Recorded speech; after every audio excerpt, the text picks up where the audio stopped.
तो सेल के बारे में सारे डिटेल्स हमने ऑलरेडी पढ़ चुके हैं, जितने भी सेल से रिलेटेड जितने बेसिक चीज़ें हैं। जैसे सेल में क्या होता है, सेल में 2 इलेक्ट्रोड्स होते हैं, एक पॉजिटिव चार्ज इलेक्ट्रोड्स होता है जो कि कॉपर का होता है बेसिकली, और एक नेगेटिव चार्ज इलेक्ट्रोड्स होता है जो बेसिकली जिंक का होता है। और जो सोल्यूशन इलेक्ट्रोलाइट का सोल्यूशन हमने लेकर सेल को बनाया था, कौन सा सोल्यूशन था, क्या सल्फ्यूरिक एसिड H2SO4 का सोल्यूशन था, इलेक्ट्रोलाइट सोल्यूशन। ठीक है। और इलेक्ट्रोलाइट सोल्यूशन क्या होता है भाई, आयन्स होते हैं जिसमें H+ आयन था और SO4 2- का आयन था, और जिसकी वजह से वहाँ पे हमने जो पैरामीटर डिफाइन किए थे, कौन सा भाई, डिफाइन किए थे भाई EMF, इलेक्ट्रोमोटिव फोर्स, जो कि मैक्सिमम पोटेंशियल होता है। क्या होता है भाई, मैक्सिमम पोटेंशियल, जो इलेक्ट्रोड के बीच में मैक्सिमम पोटेंशियल होता है, इलेक्ट्रोमोटिव फोर्स होता है। अच्छा, और जब हम सर्किट को क्या करते हैं, क्लोज करते हैं, मतलब कोई बल्ब वगैरह वायर के कनेक्ट कर देते हैं सेल के क्रॉस, तो क्या होता है भाई, सेल के क्रॉस अगर कनेक्ट करते हैं तो कुछ वोल्टेज ड्रॉप होता है करंट फ्लो कराने के लिए, तो जितना बच जाता है उसको बोलते हैं टर्मिनल पोटेंशियल। और एक इंटरनल रेजिस्टेंस भी डिफाइन किया था, स्मॉल आर। और बेसिकली सेल को जो हम डिफाइन करते हैं कैसे भाई, सेल को जो हम डिफाइन करते हैं ऐसे, सेल, अरे भाई क्या हो गया, सेल को हम कैसे डिफाइन करते हैं भाई, सेल को हम जो ग्राफिकली मतलब डायग्रामेटिकली रिप्रेजेंट करते हैं ऐसे, ऐसे ये होता है सेल का रिप्रेजेंटेशन, इलेक्ट्रिक सेल। क्योंकि सेल में क्या होता है, सेल में 2 चीज होता है, क्या, एक होता है इलेक्ट्रोड्स, दूसरा होता है इंटरनल रेजिस्टेंस। इलेक्ट्रोड एक पॉजिटिव चार्ज इलेक्ट्रोड होता है, एक नेगेटिव चार्ज इलेक्ट्रोड हो गया इलेक्ट्रोड, और एक इंटरनल रेजिस्टेंस होता है जिसको हम स्मॉल आर से डिनोट करते हैं। ठीक है, तो आज हम पढ़ेंगे circuit representation of cell. Cell को सर्किटली हम कैसे रिप्रेजेंट करेंगे, सर्किट के थ्रू कैसे डिफाइन किया जाता है सेल को। ठीक है, ये सिंपल सी बात है भाई। अच्छा देखो, ये हो गया तेरा सेल। अच्छा, मान लो यहाँ पे मैंने एक रेजिस्टेंस को कनेक्ट कर दिया, यहाँ पे एक रेजिस्टेंस मैंने कनेक्ट कर दिया, यहाँ पे ये क्या है, एक्सटर्नल रेजिस्टेंस। एक्सटर्नल रेजिस्टेंस मतलब यहाँ पे ये बॉल हो सकता है, कुछ अलग चीज होता है, कुछ इलेक्ट्रिकल अप्लायंस होता है, कुछ भी हो सकता है जो कि रेजिस्टेंस देगा। जितने भी इलेक्ट्रिकल अप्लायंस है वो करंट को कुछ ना कुछ रुकावट देते हैं, रेजिस्टेंस देते हैं। तो बल्ब लगाएगा, बल्ब का क्या फिलामेंट नहीं होगी, तो उसके कारण हमें रेजिस्टेंस मिलता है। और ये जो रेजिस्टेंस क्या क्या इंटरनल रेजिस्टेंस सेल के अंदर होता है। मैंने बताया था कि इंटरनल रेजिस्टेंस सेल में क्यों आता है, ड्यू टू इलेक्ट्रोलाइटिक सॉल्यूशन और ड्यू टू मतलब जो होता है इलेक्ट्रोड्स एंड इलेक्ट्रोलाइट सॉल्यूशन के कारण कुछ रेजिस्टेंस मिलता है। ठीक है कि नहीं, क्योंकि आयन्स होते हैं ना भाई, क्या आयन के बीच में कुछ कोलिजन नहीं होगा, कुछ वहाँ पे रुकावट नहीं मिलेगी, बिल्कुल मिलेगी भाई। तो इसलिए जो रेजिस्टेंस आता है उसको बोलते हैं इंटरनल रेजिस्टेंस। ये तरह हो जाएगा इंटरनल रेजिस्टेंस, क्या होगा भाई, ये तरह हो जाएगा इंटरनल रेजिस्टेंस, इंटरनल रेजिस्टेंस। और पता है कि ये क्यों आता है भाई, इंटरनल रेजिस्टेंस आता है due to the electrolyte solution and the electrodes of the cell. समझ में आएगा? अच्छा, ये तरह क्या होता है भाई, सेल। ठीक है, अच्छा, जो positive charge electron, negative charge electron, अच्छा, ये तरह एक्सटर्नल रेजिस्टेंस, ये क्या है, ये एक्सटर्नल रेजिस्टेंस है, एक्सटर्नल रेजिस्टेंस। ठीक है, अच्छा, मान ले यहाँ पे मैंने, मान लो यहाँ पे थोड़ा सा मैंने यहाँ पे थोड़ा सा यहाँ पे एक सेकेंड, यहाँ पे मैं ओपन रखता हूँ, सर्किट में यहाँ पे ओपन रखता हूँ। ठीक है, यहाँ पे एक स्विच लगा दिया भाई, और यहाँ पे एक स्विच लगा दिया। ठीक है, ठीक है, यहाँ पे एक स्विच मैंने लगाया, स्विच। अच्छा, स्विच ऑन हो सकता है, ऑफ हो सकता है। तो बताओ, ये जो सर्किट और मैं तेरे सामने बना दिया, ये तेरा क्या है, यहाँ से लेके यहाँ तक, ये पूरा सिस्टम को, यहाँ पे ये पूरा सिस्टम को, मतलब जो एक पॉजिटिव चार्ज इलेक्ट्रोड, एक नेगेटिव चार्ज इलेक्ट्रोड एंड ये इंटरनल रेजिस्टेंस, इस सबको मिला के हम बोलेंगे सेल। क्या बोलेंगे, सेल। क्योंकि ये रेजिस्टेंस आता है इलेक्ट्रोलाइटिक सॉल्यूशन के लिए, और ये दो इलेक्ट्रोड्स होता है, कॉपर का, एक जिंक का। तो ये सारे को चीज को मिलाकर हम बोलते हैं, इसको क्या बोलते हैं, सेल। क्या बोलते हैं इसको, सेल। ये सेल हो गया। अच्छा, सेल के अक्रॉस मैंने क्या कर दिया भाई, एक कुछ इलेक्ट्रिकल अप्लायंस को लगा दिया जिसका रेजिस्टेंस है R, अच्छा, अब ये क्या है, ये तेरा स्विच है, ये क्या है, ये स्विच है, स्विच है जो कि अभी ऑफ है। क्या है, ऑफ है, और नहीं है, ऑफ है। अच्छा, अगर स्विच ऑफ है, क्या करंट कुछ फ्लो होगा नहीं, क्योंकि सर्किट यहाँ पे क्या है, ओपन है या फिर क्लोज्ड, ओपन है, क्योंकि ऑफ है ना, क्लोज तो नहीं है, कोई क्लोज लूप नहीं बन रहा है। तो यहाँ पे मैं लिख रहा हूँ, here the circuit is, here कितनी चीज है, समझ पा रहे कि नहीं, here the circuit is open. अगर सर्किट ओपन है तो there is no current flow होगा ही नहीं, क्योंकि सर्किट कंप्लीट नहीं हो रहा है। तो मेरे को एक बात बता, अगर मैं यहाँ पे एक पोटेंशियल, एक वोल्ट मीटर लगा दूँ, एक सेकंड, अगर मैं यहाँ पे एक वोल्ट मीटर लगा, अच्छा, वोल्ट मीटर क्या होता है भाई, वोल्ट मीटर होता है ऐसा डिवाइस जो कि वोल्टेज को मेजर करता है। वोल्टेज किसके बीच में है, positive charge electron, negative charge electron के बीच में। पोटेंशियल आता है, और पोटेंशियल को कैसे मेजर करेंगे भाई, वोल्ट मीटर लगा के। तो मान ले ये पोटेंशियल के अक्रॉस मैंने वोल्ट मीटर लगा दिया, ये सेल है, सेल के अक्रॉस हम क्या करते हैं, वोल्ट मीटर को लगा दिया। क्या लगाते हैं, वोल्ट मीटर लगाते हैं। अभी सर्किट क्या है, ओपन है, कोई करंट फ्लो नहीं हो रहा है, तो ये दो इलेक्ट्रोड के बीच में जो मैक्सिमम पोटेंशियल होगा उसको हम वोल्ट मीटर से मेजर कर लेंगे, और उसको क्या बोलेंगे, ईएमएफ। जब तक सर्किट ओपन है, मतलब सेल से कुछ भी इलेक्ट्रिकल अप्लायंस को कनेक्ट नहीं किए हैं, तो जो दो इलेक्ट्रोड के बीच में जो मैक्सिमम पोटेंशियल होगा उसको हम बोलेंगे ईएमएफ, जिसको हम मेजर करेंगे वोल्ट मीटर से। वोल्ट मीटर कैसे लगाते हैं? हाँ, ऐसे लगाते हैं ना वोल्ट मीटर। वोल्ट मीटर का एक पॉजिटिव टर्मिनल होता है, पॉजिटिव कंडक्टर के साथ, मतलब पॉजिटिव इलेक्ट्रोड के साथ कनेक्ट कर देंगे, तो एक नेगेटिव टर्मिनल होता है, नेगेटिव कंडक्टर के साथ कनेक्ट कर देंगे, तो दोनों के बीच में पोटेंशियल डिफरेंस कितना है वो मेजर कर लेगा, जिसको हम बोलेंगे ईएमएफ। क्या समझ में आ रहा है, समझ में आ रहा है, डाउट क्लियर? अच्छा, ये क्या है भाई, और जो ये वोल्ट मीटर का रीडिंग आएगा, ये कौन सा रीडिंग देगा भाई ना, दो इलेक्ट्रोड के बीच में जो मैक्सिमम पोटेंशियल होगा वो रीडिंग को ये दिखाएगा, जिसको हम बोलेंगे क्या, जिसको क्या बोलेंगे, ईएमएफ। ईएमएफ तो वोल्ट मीटर में लिख रहा हूं, तो volt meter reading gives the maximum potential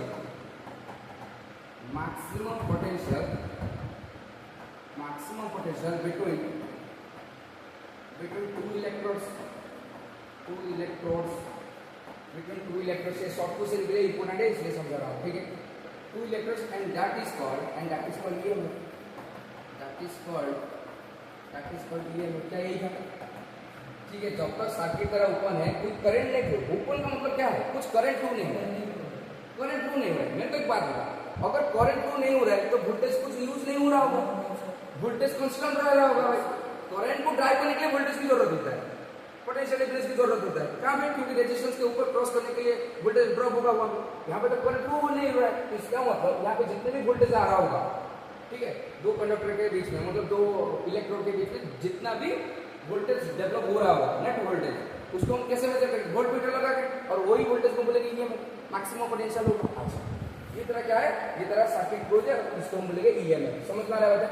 अच्छा, अब हम क्या करेंगे भाई, ये तरह केस 1 है, ये क्या है, केस 1। अब हम क्या करेंगे, सर्किट को क्लोज कर देंगे, मतलब यहाँ पे जो स्विच ऑन है, यहाँ पे मैं लिख देता हूँ, यहाँ से स्विच ऑफ है, इसको हम क्या करेंगे, स्विच को ऑन कर देंगे, और मतलब इसको यहाँ पे कनेक्ट कर देंगे, समझ में आ रहा है? क्या सिंपल चीज है भाई, इतना डिफिकल्ट नहीं है, समझ में आ रहा है? देख, अब मैं क्या करूंगा भाई, अब सही वही सेम डायग्राम को यहाँ पे कॉपी कर रहा हूँ, देख यहाँ पे मैं कॉपी करूंगा, यहाँ पे सेम डायग्राम आजा, ठीक है। अब मैं क्या करूंगा भाई, यहाँ पे मैं क्या करूंगा, अब मैं क्या करूंगा, इसको ज्वाइन कर दूंगा यहाँ पे, मतलब सर्किट को यहाँ पे क्या करूंगा, क्लोज कर दूंगा, यहाँ पे मैंने ज्वाइन कर दिया, क्या ज्वाइन कर दिया, यहाँ पे मैंने, यहाँ पे दिखाई दे रहा है, ज्वाइन कर दिया यहाँ पे, ठीक है। और तुम बता, ये सर्किट क्लोज है या ओपन, यहाँ पे स्विच क्या हो गया भाई, मैं लिख देता हूँ, स्विच क्या है, स्विच ऑन हो गया, तो सर्किट यहाँ पे क्या हो गया भाई, circuit is now closed, circuit क्या हो गया, क्लोज हो गया, मतलब यहाँ पे अब ये तरह क्या है, पोटेंशियल वोल्ट मीटर जो कि मेजर करेगा पोटेंशियल डिफरेंस कितना आ रहा है। अब तू खुद बता, सर्किट अब क्या हो चुका है, ऑन हो चुका है, मतलब स्विच ऑन हो चुका है, सर्किट तरह क्लोज हो चुका है, तो अब करंट फ्लो होगा, ठीक है कि नहीं, करंट होगा, कहां से कहां तक होगा, पॉजिटिव चार्ज से नेगेटिव चार्ज की तरफ होगा, तो करंट ऐसे फ्लो करेगा। अच्छा, जब ये करंट फ्लो होने के लिए कोशिश करेगा, तो बीच में कौन है भाई, रेजिस्टेंस है, तो रेजिस्टेंस क्या करेगा, करंट को रुकावट देगा, वो चाहेगा भाई तू नहीं जा, समझ में आ रहा है, लेकिन करंट को जाना है, तो यहाँ पे जो सेल है वो क्या करेगा भाई, अपना पोटेंशियल, अपना ईएमएफ जो पहले मैक्सिमम ईएमएफ था, मैक्सिमम पोटेंशियल था, उसका कुछ हिस्सा यहाँ पे क्या कर देगा, ड्रॉप कर देगा। अच्छा, ड्रॉप होने से क्या हो जाएगा भाई, यहाँ पे भी ड्रॉप कर दिया, ड्रॉप होने से करंट क्या हो जाएगा, फ्लो हो जाएगा, ठीक है कि नहीं, ड्रॉप क्या, क्योंकि वार्डन करके इलेक्ट्रॉन के ऊपर करंट फ्लो हो जाएगा, तो यहाँ पे करंट फ्लो हो गया। अच्छा, फिर से करंट इस सर्किट के थ्रू इधर जाएगा, क्योंकि यहाँ पे फ्लो से पास होगा, बीच में कौन आ जाएगा भाई, इंटरनल रेजिस्टेंस भी उसको रोकने के लिए कोशिश करेगा, फिर से क्या करेगा, वोल्टेज अपना हिस्सा से फिर कुछ बचा हुआ पार्ट यहाँ पे ड्रॉप कर देगा, तो यहाँ पे ड्रॉप कर देगा, कितना वोल्टेज ड्रॉप करेगा, अपना स्मॉल वोल्टेज आई को क्या V को आई होता है, इतना वोल्टेज यहाँ पे ड्रॉप कर देगा, ठीक है। तो क्या मैं यहाँ पे एक चीज लिख सकता हूँ कि जितना टोटल ईएमएफ था, ईएमएफ यानी कि ईएमएफ को ई से रिप्रेजेंट करते हैं, क्या है उस पार्ट ये में कुछ हिस्सा यहाँ पे ड्रॉप हो रहा है और बचा हुआ कुछ हिस्सा यहाँ पे ड्रॉप हो रहा है, तो क्या मैं लिख सकता हूँ V प्लस आया लिख सकता हूँ। टोटल ईएमएफ क्या है भाई, ये टोटल ईएमएफ, ये क्या है टोटल ईएमएफ। टोटल ईएमएफ का कुछ हिस्सा किसने खा गया, इंटरनल रेजिस्टेंस ने खा लिया, तो जितना बचा वो रेजिस्टेंस का इक्वेशन ड्रॉप हो गया। समझ में आ रहा है? टोटल ईएमएफ का इतना मतलब टोटल पोटेंशियल का इतना और टोटल पोटेंशियल का कुछ हिस्सा इंटरनल रेजिस्टेंस ने खा लिया। भाई यहाँ पे भी करंट जाएगा तो कुछ ड्रॉप हो गया ना, तो जितना बचेगा ठीक है, तो बचता हुआ पोटेंशियल को क्या बोलेंगे, टर्मिनल पोटेंशियल। वो पोटेंशियल इधर ही हो जाएगा। देख मान ले तेरा ईएमएफ था 10 मतलब मान ले ई तरह था 10 वोल्ट, कितना था 10 वोल्ट, मतलब बैटरी का जो सेल का जो कैपेसिटी था 10 वोल्ट का, 10 वोल्ट का सेल है। 10 वोल्ट में मान ले यहाँ पे इंटरनल रेजिस्टेंस के कारण उसका जो वोल्टेज ड्रॉप हो गया 5 वोल्ट, तो बचेगा कितना, बचा हुआ 5 वोल्ट होगा, तो ये 5 वोल्ट को क्या बोलेंगे टर्मिनल पोटेंशियल। और वही टर्मिनल पोटेंशियल का यूज होगा क्योंकि करंट को इधर भी फ्लो होना है, तो इसके यूज हो जाएगा। इस रेजिस्टेंस के क्रॉस करंट को फ्लो कराने के लिए बचता हुआ 5 वोल्ट इधर यूज हो जाएगा, फिर सर्किट में करंट हो जाएगा। क्या समझ में आ रहा है? तो इस कंडीशन को हम लिख सकते हैं, नहीं लिख सकते? समझ में आ रहा है? क्लियर पूरा? अच्छा देखो समझ आ रही है नहीं? इधर ड्रॉप हो जाए या फिर इधर ड्रॉप हो जाए, बात है कि यूज दोनों के केस में हो रहा है कि नहीं, हो रहा है कि नहीं? तो मान ले कि भाई इधर कुछ ड्रॉप हुआ, तो जितना ड्रॉप हुआ जितना बचेगा इधर यूज हो जाएगा, उसको बोलेगा टर्मिनल पोटेंशियल। तो पहले मान ले यहाँ पे ड्रॉप हुआ, पहले मान ले यहाँ पे ड्रॉप हो गया, तो जितना बचेगा इधर भी ड्रॉप होगा। तो दोनों केस में तो ड्रॉप हो रहा है ना, पहले जिसमें ड्रॉप होगा जितना बचेगा उसमें ड्रॉप हो जाएगा। समझ में आ रहा है? पहले इस रजिस्टर में क्रिस्टल ड्रॉप हो गया, कुछ तो बचेगा। मान लो 15 वोल्ट है, 5 वोल्ट इधर चला गया, कितना बचा 10 वोल्ट। वो 10 वोल्ट क्या है टर्मिनल पोटेंशियल, वो कहाँ जाएगा भाई पीछे इंटरनल रेजिस्टेंस क्रॉस कराने के लिए यूज हो जाएगा। तो मान लो पहले 5 वोल्ट इधर आ गया पहले, ठीक है, मान लो पहले यहाँ पे ड्रॉप हो गया था, समझ में आ रहा है? ड्रॉप अगर हो गया कितना हो जाएगा 10 वोल्ट, वो 10 वोल्ट इधर भी लग जाएगा। समझ में आ रहा है कि नहीं बात? क्या क्लियर हो रहा है? मेरा कहने का मतलब है टोटल इलेक्ट्रोमोटिव फोर्स यानी कि वोल्टेज जब सर्किट इस तरह ओपन था, चार्ज हमेशा नेगेटिव से पॉजिटिव तरफ जाता है, लो पोटेंशियल से हाई पोटेंशियल की तरफ, करंट हमेशा हाई पोटेंशियल की तरफ लो पोटेंशियल की तरफ जाता है।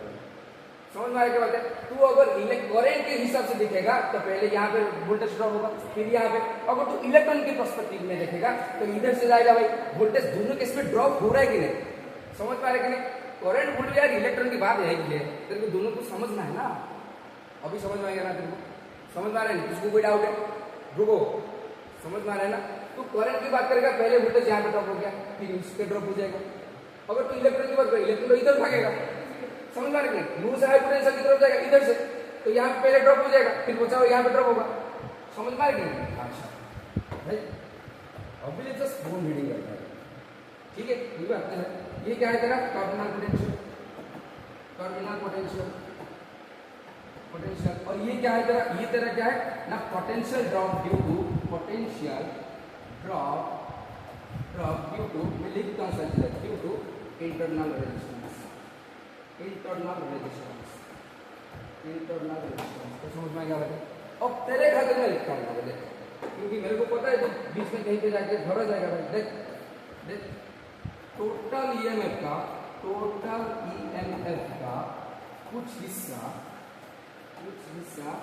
इंटरनल रेजिस्टेंस कहा जाएगा, इंटरनल। मैं किसके पर्सपेक्टिव में देख रहा हूँ? इलेक्ट्रॉन के पर्सपेक्टिव में, मान लो, ठीक है?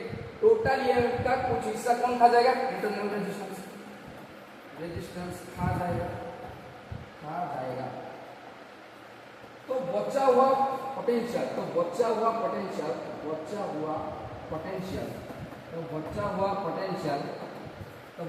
पोटेंशियल एक्सटर्नल रेजिस्टर के अक्रॉस ड्रॉप होगा। बचा हुआ पोटेंशियल ब्रैकेट में भी लिख देता हूँ, पता नहीं, बचा हुआ पोटेंशियल यानी कि टर्मिनल पोटेंशियल। समझ में आ गया बात है? Terminal potential, terminal potential, terminal potential, terminal potential, terminal potential external resistor के अक्रॉस, एक्सटर्नल रेजिस्टर के अक्रॉस ड्रॉप होगा, रेजिस्टर के अक्रॉस क्या होगा? ड्रॉप होगा। ड्रॉप होगा मतलब समझ रहा है या अभी लिखो यूज होगा? समझ में आ रहा है? मतलब ये समझ में आ गया भाई? लिखा है लिखाइए क्या ये मेरे को समझ में आएगा? क्या तेरे को समझ में आएगा? मेरे को आ रहा है, तेरे को आ रहा है कि नहीं? तेरे को आ रहा है कि नहीं यार? बता, समझ में आ रहा है कि नहीं? अच्छा, तो ये था कौन सा फॉर्मूला आ गया भाई? ई मैं यहाँ पे लिखता हूँ, E equal to V plus आ गया। ये एक खूबसूरत रिलेशन है इलेक्ट्रोमोटिव फोर्स का, मतलब सेल के लिए ये रिलेशन को हम डिराइव करते हैं। क्या समझ में आ गया बात है? हाँ या ना बोल? अच्छा, मेरे को एक बात बता, क्या यहाँ पे मैं टर्मिनल पोटेंशियल को लिख सकता हूँ V equal to E minus I? क्या मैं लिख सकता हूँ टर्मिनल पोटेंशियल को? नहीं, इधर देख, क्या है यहाँ पे मैं टर्मिनल पोटेंशियल को लिख सकता हूँ E माइनस आई? लिख सकता हूँ, नहीं लिख सकता हूँ? बस तू क्या कर V equal to E minus I. समझ में आ रहा बात है? क्या समझ में आ रहा बात है? ये तरह था किसका, कौन सा चीज है यहाँ पे केस 2 दे दे, ये तरह केस 2। ये क्या है भाई? Circuit representation of cell. Cell को हम सर्किट में किस तरीके से रिप्रेजेंट करते हैं, और क्लोज सर्किट के लिए जब सेल को हम क्लोज सर्किट में लगा देंगे एक रेजिस्टर के अक्रॉस, तो जो हमारा टोटल ईएमएफ हो जाएगा उसका कुछ हिस्सा इंटरनल रेजिस्टेंस खा जाएगा, बचा हुआ जो पोटेंशियल होगा जिसको हम टर्मिनल पोटेंशियल कहेंगे, वो एक्सटर्नल रेजिस्टर को के अक्रॉस करंट को थ्रू कराने के लिए यूज हो जाएगा। तो इस टाइप का रिलेशन आएगा E equal to V plus I. क्या हम लिख सकते हैं? लिख सकते हैं। बस यहाँ पे क्या होगा भाई? यहाँ पे ना कोई एग्जाम में से डायरेक्ट पूछता नहीं, ये रिलेशन करके पूछता है, और ये रिलेशन को समझने के लिए ये दो सर्किट डायग्राम जरूरी है। समझ में आ गया बेटे? और उसके बाद वही दो सर्किट को यूज करते हुए हम दो कंसेप्ट पढ़ेंगे। क्या? एक पढ़ेंगे डिस्चार्ज कंडीशन, एक पढ़ेंगे रिचार्ज कंडीशन। कौन सा पढ़ेंगे? डिस्चार्ज कंडीशन, एक पढ़ेंगे रिचार्ज कंडीशन। समझ में आ रहा है? डिस्चार्ज होगा, रिचार्ज होगा, डिस्चार्ज होगा, रिचार्ज होगा।